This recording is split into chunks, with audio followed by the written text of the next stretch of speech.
Hey guys, Anthony Lavery Spar here from Bowlers Deals Pro Shop. We are in beautiful Plano Super Bowl located in Plano, Texas. We are here on lane 7 to bring you another video from Bowlers Deals Pro Shop.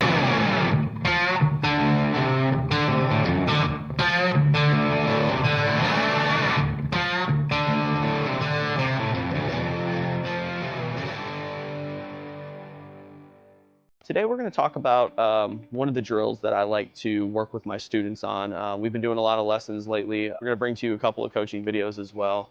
And one of the things that I like to teach my students, because most of them have aspirations to be higher caliber bowlers, is being able to change your hand position, change your rotation, change your ball speeds, and really just be able to control what you're doing with the ball as you move across the lane. A lot of people tend to want to stay more in their comfort zone. They want to stay, generally around second arrow, I would say. And they don't feel comfortable moving in, changing ball speeds, changing rotations. And that is one thing that is going to really help you become a higher caliber bowler, is to be able to do those things. So today we're going to go over one of the drills that I like to do with a lot of my students. I like them to pick one of their favorite balls at the time, whatever ball they feel the most comfortable with, something that they use a lot. And I like to have them start about second arrow. Generally first arrow, especially on a house shot, isn't super playable. So I like to have them start about second arrow. And then depending on their limitations, I like to have them go from second to third to fourth to fifth and so on. And at least be able to hit the pocket. Not necessarily always strike, but at least be able to hit the pocket with the same ball, just by changing hand speed, changing rotation, and doing things like that. So today I'm going to provide a little bit of an example for you. I'm going to be throwing my theorem solid pin down layout. It is 70 by 4.5 by 75. And I'm going to start at second arrow. Again, 44-foot house shot, 17 frames bowled on it. So, a couple of shots, but not too many. And just show you how changing ball speeds and changing rotation, you can move all the way across the lane with the same ball just by changing your hand position a little bit, changing your ball speed. So we're going to start at second arrow. Again, please don't roast me in the comments when I don't hit second arrow, but we're close. I've bowled 19 games in the last 3 months, I think, so we're not very sharp right now.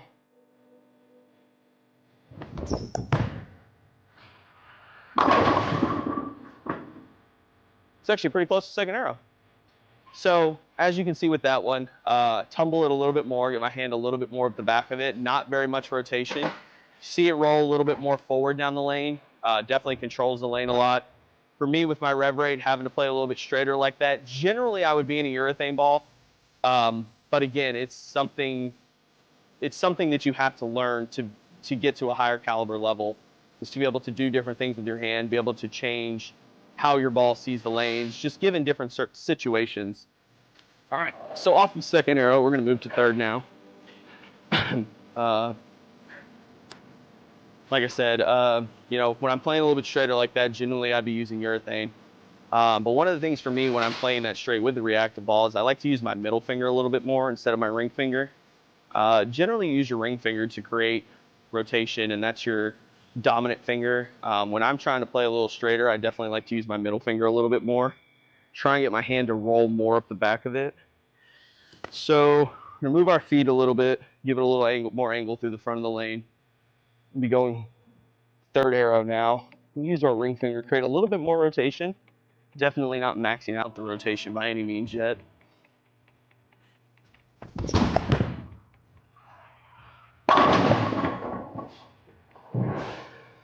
Got me the Chris Barnes senior carry there. That was a little left of third arrow. We're going to be fully transparent. Again, like I said, I haven't been bowling very much, so not super sharp. But as you can see, a lot more down lane motion. Use that ring finger a little bit more to create a little bit more rotation. As you move in, you definitely need your ball to store more energy because it's creating so much angle through the front of the lane. So you need it to retain more energy down the lane to get it to come off the end of the pattern. So now we're going to move in to fourth arrow. Like I said, that shot right there tripped the 4-pin. So same ball speed here, just going to add a little bit more rotation to it.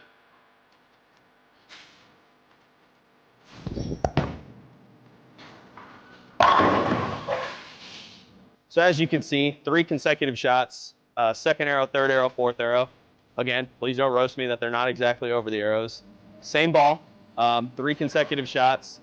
And all we've done is changed our ball speed a little bit, changed how our hands rotating around it, and we've been able to create 3 completely different reactions with the same ball on the same lane from 3 completely different parts of the lane. So now we're gonna move in one more time. Again, 44 feet, so probably get a little maxed out if we go past this. So we're gonna move into about 5th arrow.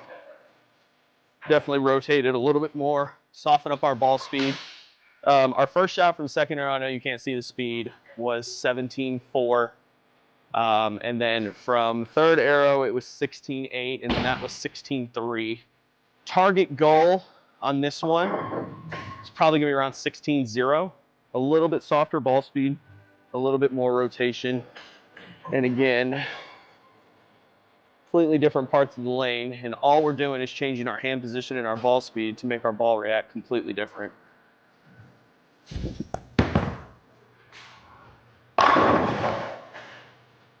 So as you can see there, we've been able to go all the way from 2nd arrow, all the way to the 5th arrow, and we've been able to strike at every arrow just by changing ball speed and changing rotation. So again, it's a useful tip and a useful tool that I like to teach our students, just so that they feel more versatile, they feel more comfortable on the lane, and they're able to create a lot of different ball reactions on the lane. You know, they don't feel like they're always stuck in one place, they're only able to do one thing. So just a useful tool and a useful game almost that you can do at home just to help you work on some of those things. So stay tuned from the next video from Bowlersdale Pro Shop, and thank you again to Tiffany and Plano Super Bowl for allowing us to do these videos.